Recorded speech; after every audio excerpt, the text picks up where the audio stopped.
Yo, what's up everyone? Hope you're all doing awesome. Tao here, back at it again with another drawing video.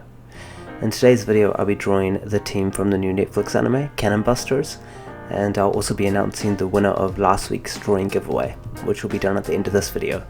If you end up liking this drawing and possibly wanting it, then just leave a comment answering this simple question. If you were immortal, what's the dumbest thing that you'd do?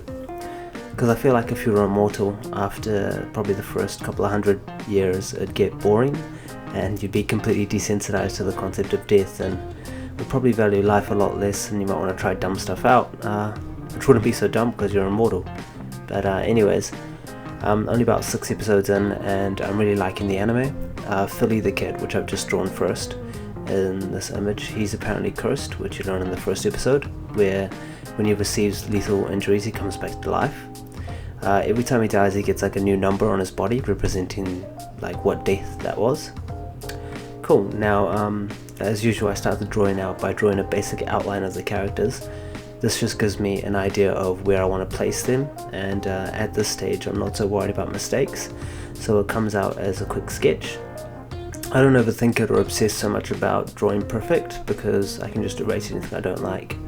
Once I've got the basic pencil marking down, I move straight to color, and I don't do this for any particular reason. I mean, maybe I just don't like drawing in lines with a pen first and then coloring those in, trying to keep the color within the lines. But yeah, when I was a kid I was terrible at those color within the line activities. I'm not sure if it was like a lack of patience or like some weird childish defiance, like, curse you lines, I follow my own rules.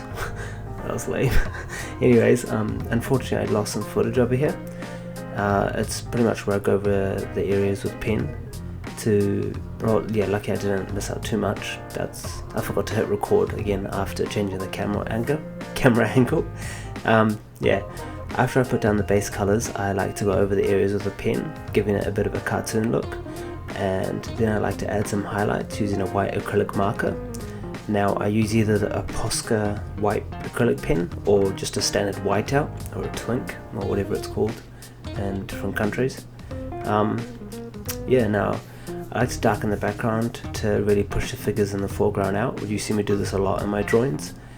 And when I go over the image using pen, I like to also add a bit of cross hatching with the pen. I feel like it helps me further darken the areas, and another tip that I recommend is merging parts of the foreground with the background. You see me do it in Philly's right armpit and also his hair. Also I like to lay down the lighter colors first and then add the darker shades, because I'm not sure why really, I just find it easier. I mean, some may find it easier doing the darker parts first and working from there, but either way it's just building up from layers. I also don't stress too much about the colors that I'm using, so I don't think they're ever really on point. I just kind of eye the colors out, and if something looks like the same color as what I'm trying to draw, then I just grab that mark and I run with it. At this point I'm fairly certain that I'm colorblind to yellow and red.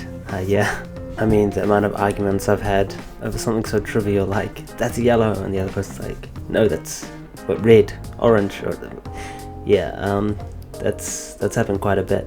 I mean, colors are really interesting if you think about it from a physics standpoint.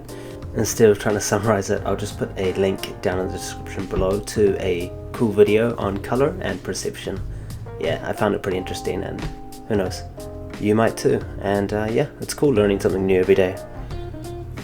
So back to the drawing. Background is really important, so over here you see me going over with a Copic marker just to fill it in. By doing this it just adds another level of depth to the drawing. So yeah, awesome. So that's pretty much how the drawing turned out. Yeah, which I guess you'd know since you've pretty much just saw me draw the whole thing. But yeah, anyways, I also threw into Photoshop and I swapped the black out for blue, and I kind of like the neon look that it gave. Anyways, here's the winner of last week's giveaway. Congratulations. Please flick me an email at taodrawsyt@gmail.com, and I'll also reply to your comment with the email, and we'll organize how I'll send the drawing your way. Cool. Thank you everyone so much for watching. The continued support really means a lot. And if you like what you saw, or if you have any feedback, I'd love to hear from you, so just leave it in the comments. And yeah, please consider clicking on the subscribe button, as it does help me grow the channel. And yeah, till next time, see ya.